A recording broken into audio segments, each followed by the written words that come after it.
Hi guys, welcome to Arjun Sri farms. Friends, last వీడియోలో మనం చెప్పుకున్నాం కదా ఫ్రెండ్స్, పాల తోటకూరని బాగా ఒలిచి బాగా కడిగి దాన్ని సన్న ముక్కలు కట్ చేసుకోవాలి. ఇలా సన్న ముక్కలు కట్ చేసుకున్న తర్వాత ముందుగా దానికోసం మనం పౌడర్ గ్రైండ్ చేసుకోవాలి. దానికి కావాల్సిన పదార్థాలు 4 పాయలు ఎల్లుల్లిపాయలు, కొద్దిగా కొబ్బరి, 2 చెంచాల పప్పు, సాయిపప్పు అంటారు దాన్ని, సాయిపప్పు, అలాగే 4 ఎండుమిరపకాయలు బాండిల్లో ఫ్రై చేసుకొని ఈ 4టిని గ్రైండ్ చేసుకోవాలి. మనం బాండిల్లో 1.5 గెరిట్ నూనె తీసుకుని అది బాగా మరిగాక తిరుమాత గింజలు, దాంతోపాటు ఒక ఎండుమిరపకాయ, ఒక ఎర్రగడ్డ కట్ చేసుకుని దాంట్లో వేసుకోవాలి.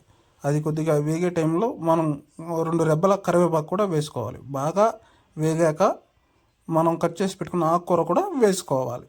ఆకుకూర వేసుకున్న తర్వాత చూడండి ఫ్రెండ్స్, బాగా ఆకుకూర వేసుకొని ఒక 20 నిమిషాల పాటు దాన్ని సిమ్లో పెట్టుకొని ఉడకనివ్వాలి.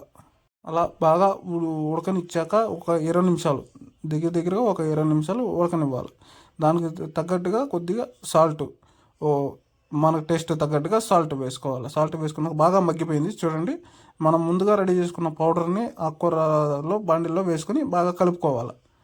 అలా కలుపుకున్న మిశ్రమాన్ని అలా కలుపుకుంటూ ఉన్నప్పుడు అది అడుగంటకుండా చూసుకోవాలి ఫ్రెండ్స్. అలా చూసుకొని మన ఫ్రై రెడీ అయిపోయింది. చూడండి ఫ్రెండ్స్, మన ఆకుకూర ఫ్రై ఎంత బాగుందో. మా వీడియో కనుక మీకు నచ్చినట్లయితే లైక్ చేయండి, షేర్ చేయండి, సబ్స్క్రైబ్ చేయండి. అలాగే అర్జున్ శ్రీ ఫార్మ్స్ని ఫాలో చేయండి. ఇది పాల తోటకూర ఫ్రెండ్స్, చూడండి ఫ్రై.